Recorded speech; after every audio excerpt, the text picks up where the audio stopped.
بتوصل مكالمة للشرطة من ست منهارة وفي حالة صعبة، بتقول إن هي وجوزها عملوا حادثة على الطريق والعربية وقعت بجوزها من ارتفاع عالي جدا، وبتترجاهم علشان يوصلوا بسرعة علشان يلحقوا جوزها. بس التفاصيل اللي الشرطة بتكتشفها بعد كده بتبقى صدمة للكل. حكاية النهاردة عن زوجين قرروا يقضوا شهر العسل بتاعهم في مكان هادي ورومانسي ومليان مناظر طبيعية مبهرة، بس ما كانوش يعرفوا إنهم هيشوفوا هناك أسوأ ليلة في حياتهم. أنا خلود عبد الرزاق، وده شيء من الخوف.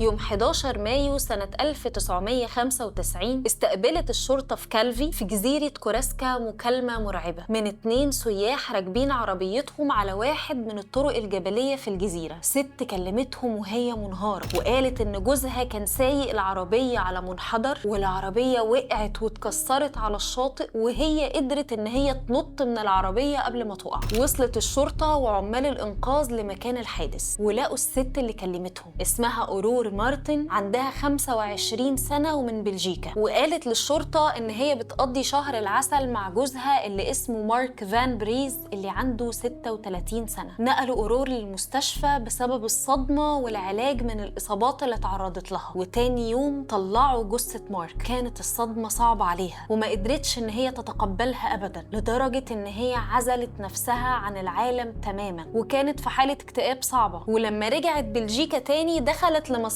نفسية علشان تقدر تتعافى. وعلشان نعرف تفاصيل الليلة الصعبة دي هنرجع سنة قبل ميعاد الحادثة.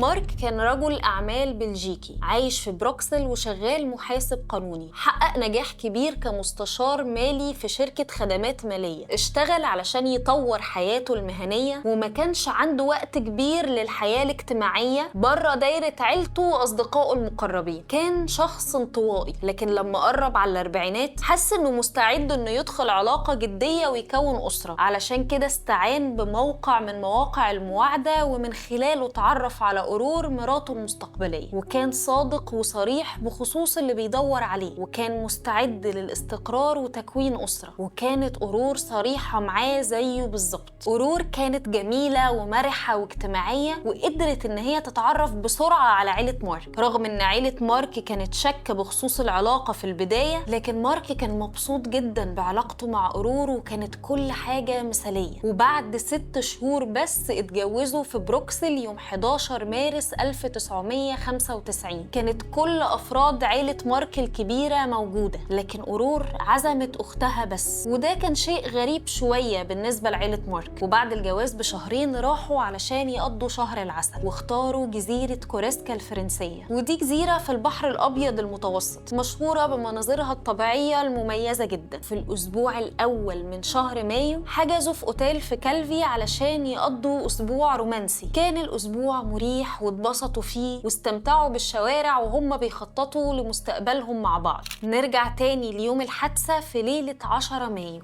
أخدوا رحلة بعربيتهم اللي مأجرينها في وقت متأخر على جبل نوتردام دي لا سيرا، لكن مارك للأسف مرجعش من الرحلة دي. لما وصلت الشرطة لمكان الحادث كانت أورور في حالة من الهلع والبكا الشديد، وقالت للشرطة إن هم خرجوا علشان يتعشوا في وقت متأخر، وبعدين قرروا يسوقوا العربية للمكان ده علشان يشوفوا المناظر من على قمة المنحدر. وأثناء رجوعهم أخدوا طريق غلط، ولما مارك أخد باله من ده لف بالعربية، لكنه غلط في تقدير المسافة والعربية نزلت من على التل. وأورور قدرت تهرب بأعجوبة في اللحظة الأخيرة، لكن مارك محلفهوش الحظ. أثناء الاستجواب طلبوا من أورور إنها تحكي لهم تاني اللي حصل، بس المرة دي أورور أقوالها اتغيرت. قالت إن في حيوان ظهر على الطريق ومارك حاول الانحراف علشان ما يصطدمش بيه، وكان مارك في العربية ولكن هي قدرت إن هي تخرج. أورور قالت إن هي نزلت المنحدر 140 متر علشان تدور على جوزها اللي كان جوه العربية، لكنه ما ردش عليها، فقررت تسحبه بعيد عن العربية قدر الإمكان علشان لو حصل تصرف في الوقود أو العربية انفجرت. لكن مارك ما كانش بيستجيب لمحاولات أورور لاستعادة وعيه، علشان كده رجعت تاني على الطريق علشان تطلب المساعدة.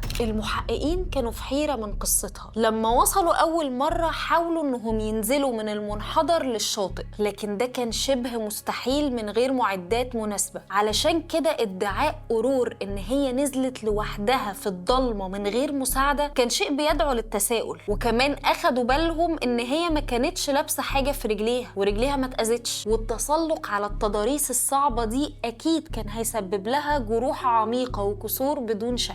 وقتها الشرطة قررت إن أورور تروح للمستشفى علشان تاخد العلاج المناسب. أما رجال الإنقاذ بالمعدات المناسبة بدأوا إنهم يروحوا لعربية مارك اللي كانت مقلوبة. ولما وصلوا لمكان الحادث ما كانش فيه أي حاجة بتقول إن مارك كان على كرسي السواق، لكن كان فيه قطرات دم على الأرض وتتبعوها لحد الشط، بس برضه ما لقوش جثة مارك. فقرروا إنهم يدوروا على الجثة جوه البحر واستنوا الغواصين لحد الفجر، واللي لقوا جثة مارك بعد 5 ساعات من التدوير، وكان مصاب بجروح كبيرة بسبب وقوعه في المية على بعد 50 متر من مكان وقوع العربية، وكانت معظم الإصابات في دماغه وده صعب التعرف عليه. صرحت سلطات كوريسكا بأن وفاة مارك كانت حادثة، ومع ذلك ومن غير أي دليل ملموس السلطات أقرت بأن الحادث كان عرضي، وجهزت رفاته علشان ترجع لبلجيكا. وبدأت عائلة مارك لترتيبات الجنازة بمساعدة أورور، واللي فاجأتهم بإصرارها على ضرورة حرق جثة مارك في أسرع وقت. وقالت لعيلته إن هي ومارك ناقشوا الموت أثناء شهر العسل، وقال لها إن هو بيفضل حرق الجثة. ومع ذلك العيلة اتدخلت وقالت لها إن مارك ما قالش أي حاجة بخصوص حرق جثته، وفي بلجيكا لازم يتم تقديم إعلان رسمي للمجلس المحلي الخاص لو الإنسان عايز يحرق جثته بعد الوفاة. ومارك ما عملش كده، علشان كده طلب أورور اترفض ومارك اتدفن. حاولت عيلة مارك إن هم يعتنوا بأورور بعد وفاته، لكن بعد الخلاف حوالين حرق الجثة ما كانتش عايزة يبقى في أي علاقة بينهم، علشان هم كانوا بيدوروا على إجابات حوالين وفاته كونها الشاهد الوحيد، وأي معلومات منها هتكون مفيدة. كل التفاصيل دي خلت عيلة مارك تشك أكتر في كلام أورور، وما صدقتش اللي حصل في الليلة دي، وكانوا شاكين حوالين الحادثة. عيلة مارك كافحت علشان تتصالح مع وفاة ابنهم الغير متوقعة، وبما إنهم ما كانوش مصدقين أبدا قصة أورور حوالين اللي حصل ورفضوا إن هم يقبلوها، طلبوا من الشرطة إعادة التحقيق تاني في الوفاة، وبدأوا يسألوا الشرطة أسئلة إجابتها اتعرفت بعد سنين من الحادثة. أثناء ده ومن غير ما تقول لهم، أورور باعت بيت مارك ب125,000 يورو، وما ضيعتش أي وقت علشان تاخد فلوس التأمين على الحياة بتاعت جوزها المستحقة ليها بعد وفاته المأساوية. ومع ذلك ما استثمرتش الفلوس وما استخدمتهاش علشان تدير شؤون حياتها، بالعكس أول حاجة عملتها كانت عملية تجميل للأنف. وبعد ضغط كبير أخيراً وافقت السلطات البلجيكية على إعادة فتح التحقيق الرسمي. وبعد سنة واحدة من وفاة مارك زارت الشرطة أورور في بيتها الجديد لاستجوابها، وخلال المقابلة أورور قالت لهم كل حاجة عن ليلة مارك الأخيرة. أخدوا العشاء في وقت متأخر في كالفي، وبعدين أخدوا العربية للتل. وقالت للشرطة البلجيكية النسخة التانية من قصتها بأن حيوان عدى الطريق وانحرف مارك علشان يتجنب الاصطدام بيه. وبالرغم من أن قصة أورور كان شكلها قابل للتصديق، إلا أن المحققين كانوا حاسين أن هي تعرف حاجة أكتر علشان تقولها. وحسن الحظ أن رغبتها في حرق جثة مارك ما تحققش، علشان كده الشرطة قدرت أن هي تنبش جثته. ولأن الجثة سافرت من بلد للتانية فكان النعش بتاعه متبطن بالمعدن، وعلشان كده جسمه كان متحافظ عليه في حالة كويسة جدا. وتمكن أخصائي الطب الشرعي من جمع أدلة كتير كشفت تشريح عن حاجة غيرت كل مجريات التحقيق. مارك تعرض لإصابة بالغة في جمجمته بسبب الضرب عليها بأداة حادة زي مطرقة أو عصاية بيسبول، وكانت معدة مارك فاضية، وده بينفي تصريح أورور إن هما راحوا اتعشوا في وقت متأخر. ويبقى السؤال هنا، ليه أورور كدبت؟ بعتوا أخصائي بلجيكي في حوادث السيارات لكورسيكا علشان يحقق في الحادثة، وتم استعادة العربية وإعادة التحقيق مع الشهود اللي وصلوا لمكان الحادث. واللي اكتشفوا أخصائي الحوادث إن الحادث وقع على امتداد الطريق الوحيد اللي مفيش فيه جدار حماية. سأل نفسه عن سبب توجيه مارك لعجلة القيادة تجاه الفتحة ومش العكس، رواية أورور للأحداث ما تطبقش مع الأدلة، ولو العربية انحرفت زي ما هي قالت للشرطة كانت العربية هتقع في المية مباشرة ومش بزاوية 90 درجة على الصخور. وكمان الشهود أكدوا إن ما كانش فيه علامات انزلاق على الطريق، وإن لما بتحصل حادثة ماشي فيها حيوان على الطريق بيكون رد الفعل المتوقع هو الضغط على الفرامل والدوران شوية صغيرين، لكن مش ده اللي حصل في مكان الحادث. وفي حاجة تانية المحققين اهتموا بيها، العربية مسارها كان لتحت التل لما وقعت، لكن الشجيرات والنباتات اللي كانت على الجرف ما تأثرتش، وده بيدل على إن العربية كانت واقفة قبل سقوطها. وقال تقرير الخبراء إن العربية اتزحلقت من على الطريق، وقالوا كمان إن الراكب ما كانش ممكن إنه يفتح العربية ويرمي نفسه منها أثناء تحركها. ورجال الإنقاذ قالوا للمحققين في الليلة دي عن كل حاجة كانوا شاكين فيها. قصة زوجته بسحب جثة مارك من العربية ما كانتش منطقية، مارك كان طويل ووزنه أتقل منها بكتير، وكمان التشريح ما أظهرش أي علامات للجر فوق الصخور، لكن كان في بقع دم بينت حاجة تانية. مارك بالفعل تم تحريكه ولكن فوق الجبل مش تحته، وبكده قصتها تبقى مش صادقة وما كدبتش بس بخصوص وفاة مارك، دي كانت مسؤولة عنها، ومن الواضح إن هي ما كانتش لوحدها وإن في حد ساعدها في ده. المحققين بدأوا يدوروا أكتر في خلفية أورور مارتن، واكتشفوا إن هي كذبت على مارك بخصوص ماضيها، لأن هي قالت له إن هي عندها شهادة جامعية وإن هي بتشتغل ممثلة، بس الحقيقة إن هي ما كانتش حاصلة على تعليم كويس وكانت بتشتغل عاهرة، وقطعت علاقتها مع أهلها باستثناء أختها، وجت من بيت مفكك وكبرت مع أجدادها لأن والدتها كانت عنيفة جدا، ولما كانت في سن المراهقة عاشت مع أبوها اللي كان بيسيء معاملتها، وعلشان كده قررت إن هي تسيب البيت وهي عندها 16 سنة. وواحدة من صديقاتها قالت للشرطة إن هي كانت بتدور على زوج غني علشان تقدر تعيش حياة مريحة. وأقوى دليل لإقناع المحققين بإن وفاة مارك كانت جريمة قتل وثائق التأمين على الحياة اللي أخدها مارك في الشهور الأخيرة قبل وفاته، وكانت مراته أورور مارتن هي الوحيدة المستفيدة منها. ولفت انتباه المحققين واحدة من فقرات وثيقة التأمين، إن لو مارك مات في حادثة فقيمة التعويض هتتضاعف، وكمان توقيع مارك ما كانش متطابق على الفقرة دي، فواضح إن حد زوده وأكيد هي أورور. وباستجواب واحد من أصدقاء أورور كشف إن في راجل تاني في حياتها، وأكدت مرات أبو أورور الحكاية دي. كانت مرات أبوها شاهد قوي في تزويد الشرطة باسم حبيب أورور، كان اسمه بيتر شمات. بيتر كان مواطن ألماني عايش في بلجيكا، اشتغل سواق في قاعدة عسكرية قريبة من مدينة مونس. اتمكنت الشرطة من إثبات إن الاتنين اتقابلوا سنة 1991، كانوا بياخدوا مع بعض دروس رياضية، وكان ده قبل ما أورور تقابل مارك. بيتر كان مرتاح ماديا وما كانش باين عليه إنه بيشتغل أصلا، ومع ذلك على طول كان معاه فلوس، وأورور طبعا كانت مبهورة بيه. وخلونا نتعرف أكتر على بيتر شمات.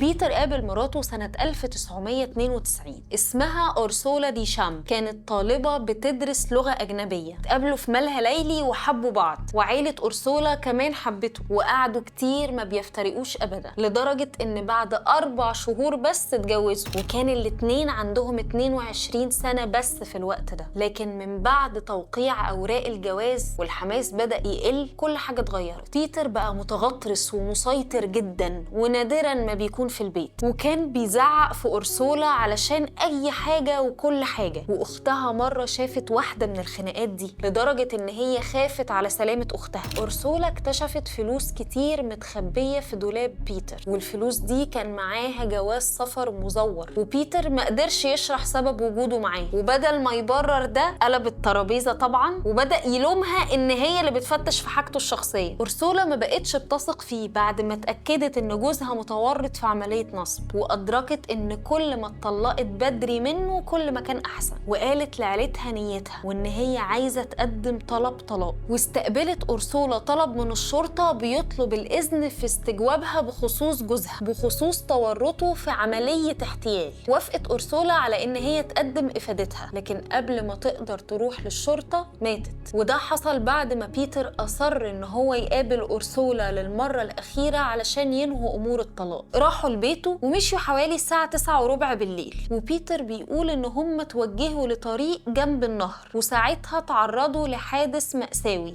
يوم السبت 29 أغسطس سنة 1992 الساعة 10 بالليل وقعت عربية بيتر في النهر، وقدر إن هو يهرب من الشباك الخلفي بأعجوبة. وبمجرد ما العربية اختفت تحت المية، بيتر ما قدرش يلاقي أرسولا في أي مكان، وأدرك إن الوقت عدى، وعشان كده عام للشاطئ علشان ينقذ حياته. الشرطة لقت العربية في اليوم التاني في قاع النهر، لكن ما كانش فيه أي أثر لأرسولا، وكانت أختها مقتنعة بإن أرسولا نجت، ولكن هي مستخبية علشان خايفة من بيتر، لأن أرسولا كانت سباحة ممتازة وكانت تقدر إن هي تروح لبر الأمان. لكن للأسف لقوا جثة أرسولا كانت في النهر على بعد 800 متر من حطام العربية. لقوا الجثة بعد 4 أيام من الحادث، وسبب وفاتها كان الغرق. بيتر كان عنده روايات مختلفة عن الحادثة، وفي واحدة منها قال إنه شاف راسها للحظة فوق المية وبعدين اختفت، وفي مرة تانية قال إنه حاول يفك الحزام بتاع الكرسي بتاعها ولكنه ما قدرش. ولما عاد تمثيل الحادثة، المحققين طلبوا منه إنهم يوريهم إزاي قدر يخرج من الشباك الخلفي. حاول أكتر من مرة ولكنه فشل، وما قدرش يشرح سبب عدم قدرته على ده، مع إنه عمله أثناء الحادثة. ولما الشرطة عرفت إنه أرسولا عندها وثيقة تأمين على الحياة، عرفوا إن بيتر ليه علاقة بوفاتها، لأنه كان الوحيد المستفيد منها. ده غير إن الشرطة ما صدقتش قصة هروبه من العربية وسباحته لبر الأمان. ولما وصلوا لمكان الحادث، هدومه ما كانتش مبلولة أصلا، ده غير إن ما كانش باين عليه أي علامة من علامات الصدمة أو الحزن على فقدان زوجته. اتهم بيتر بقتل أرسولا، وتمت محاكمته وإدانته بتهمة القتل غير العمد، وإن أرسولا ماتت بسبب إهماله، وإن ده في النهاية كان حادث. واتسجن لمدة 3 شهور مع إيقاف التنفيذ وغرامة ما دفعهاش أصلا. وعلى الرغم من اتهامه بقتل مراته، كان بيتر شمات لسه قادر إنه يطلب التأمين، وبالفعل أخد مبلغ 500,000 دولار. وبعد 3 سنين مات راجل تاني اسمه مارك في ظروف شبه ظروف موت أرسولا بشكل كبير، وفي الحالتين السواق فقد السيطرة على العربية، وتمكن الطرف التاني من الهروب بجروح خفيفة، وما تمش العثور على الضحيتين جوه العربية. والأهم من ده إن الاتنين كانوا متجوزين جديد وعندهم وثائق تأمين على الحياة لأزواجهم.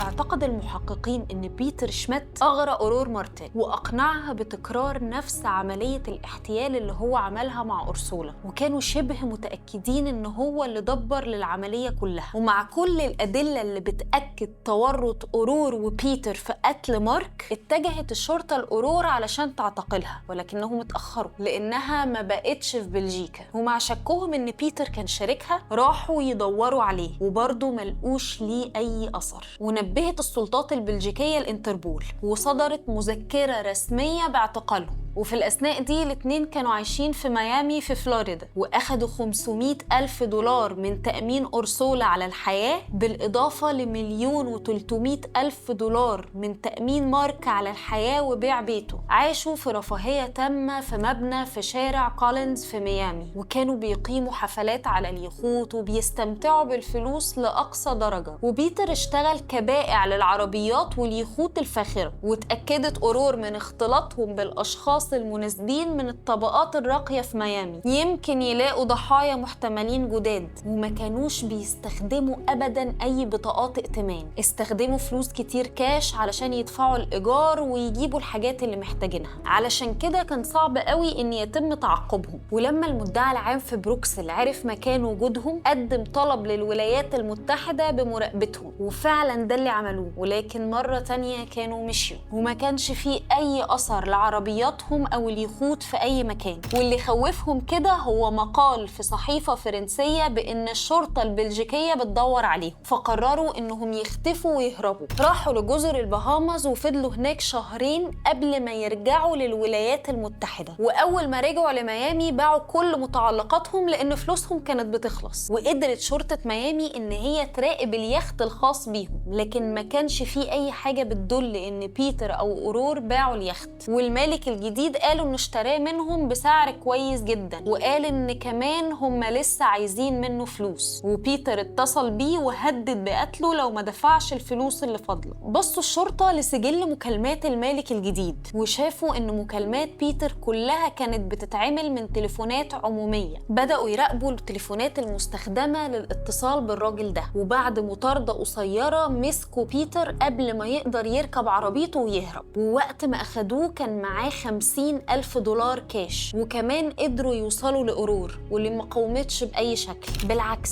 دي انهارت وبدأت تعيط وقالت لهم إن هي كده مرتاحة، وادعت إن بيتر كان هو العقل المدبر ورا قتل مارك، وإن هي حست إنها محاصرة في علاقتها معاه، وكان معاها برضه حوالي 50,000 دولار وقت اعتقالها. ده كان في نوفمبر 1997. وأخيراً بعد سنتين كاملين انتهت المطاردة الدولية دي لما المحققين الأمريكيين استجوبوا أورور بكت بشدة وقالت إن هي مش فاكرة تفاصيل حادثة مارك، والمحققين شافوا إن هي ما ردتش علشان ما كانتش متأكدة من اللي بيتر بيقوله أثناء استجوابه. وفي النهاية اختارت أورور حقها في التزام الصمت، وفضلوا محجوزين في الولايات المتحدة بيحاولوا بكل الوسائل الممكنة تفادي تسليمهم. الفكرة إن الولايات المتحدة كانت مترددة في تسليمهم لبلجيكا أصلاً، لأنهم ارتكبوا الجريمة في كورسيكا بموجب القانون الفرنسي. وبعد سنة تقريباً من الألعاب القانونية تم تسليم أورور مارتن اللي عندها 28 سنة وبيتر شمات اللي عنده 27 سنة لبلجيكا سنة 1998 برفقة مسؤولين بلجيكيين. وتقدم واحد من أصدقاء بيتر وقال إن بيتر اعترف له بقتل أورسولا، والصديق ده قال إن بيتر قال له إن لما العربية دخلت المية راحت أورسولا غريزياً لبيتر علشان يقدروا يعوموا مع بعض، لأنها كانت حارسة إنقاذ مؤهلة، ولما وصلت له غرق راسها تحت المية لحد ما فقدت وعيها وسابها في المية وعام بعيد وخرج علشان يطلب المساعدة. لسوء الحظ في القانون البلجيكي ما ينفعش محاكمة شخص على نفس الجريمة مرتين، لأن بيتر بالفعل تم الحكم عليه بتهمة قتل أورسولا غير العمد لو فاكرين. بدأت المحاكمة في سبتمبر سنة 2001. وصل أورور وبيتر وهم ماسكين إيدين بعض، والاتنين كانوا بيدافعوا عن بعض بإن كل واحد فيهم غير مذنب، والادعاء قال بإن بالرغم من إن بيتر هو العقل المدبر لجريمة القتل، فإن أورور كانت شريكته لما سمعت هو إزاي جمع ثروته واستهدفت مارك مش علشان تتجوزه وتكون أسرة، لكن علشان تنصب عليه في وثيقة التأمين على الحياة. يمكن بيتر هو اللي خطط لكل حاجة، لكن هي شاركت وكانت عارفة كل اللي هيحصل. ومن شهادة الشهود قدرت الشرطة تستنتج اللي حصل فعلا يوم قتل مارك.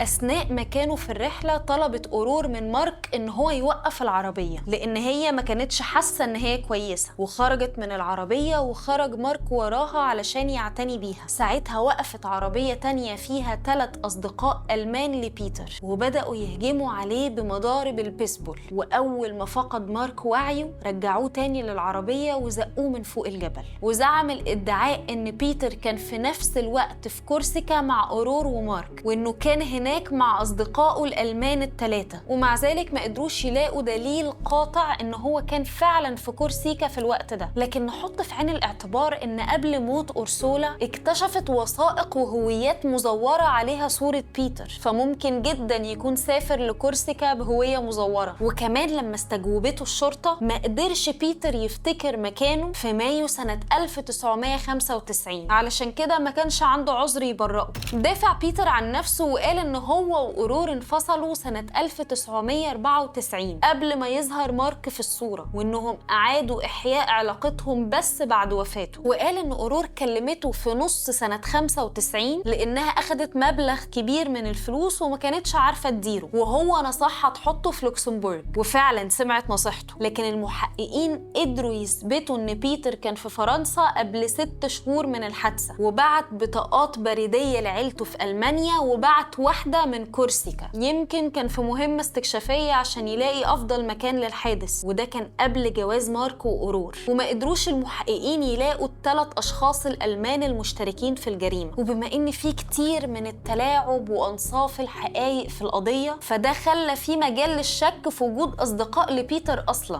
هيئة المحلفين اتناقشوا لمدة ساعات قبل إصدار حكمين بالإدانة، حكموا على أورور مارتن بالسجن لمدة 15 سنة لدورها في قتل جوزها، وبيتر اتحكم عليه ب20 سنة باعتباره العقل المدبر. وتم إطلاق سراح أورور سنة 2007 بعد ما قضت 6 سنين بس في السجن، ودلوقتي هي عايشة في هولندا وبتشتغل مدرسة للغة الفرنسية. وتم الإفراج عن بيتر شميت بعدها بسنة، يعني بعد ما قضى 7 سنين بس من عقوبته، ورجعوه تاني لوطنه ألمانيا واشتغل هناك نجار. وكان شرط إطلاق سراحهم هو عدم السماح ليهم بالتواصل مع بعض بأي شكل مرة تانية. الحقيقة إن الاتنين دول بالنسبة لي مرعبين جدا. فكرة إنهم يخططوا علشان يختاروا إنسان ويوهموه بالحب وحياة سعيدة ومستقرة علشان في النهاية ينهوا حياته ويستولوا على فلوسه، ده شيء مش هيجي في بال حد غير لو كان مجرم حقيقي. وعلشان كده أنا مش قادرة أشوف إن العقوبة اللي أخدوها كانت كافية. وإنتم يا ريت تقولوا لي رأيكم في الكومنتات. وكده تبقى حكاية النهاردة خلصت. لو عجبتكم الحلقة ما تنسوش تعملوا لايك وشير وسبسكرايب للقناة. مع السلامة.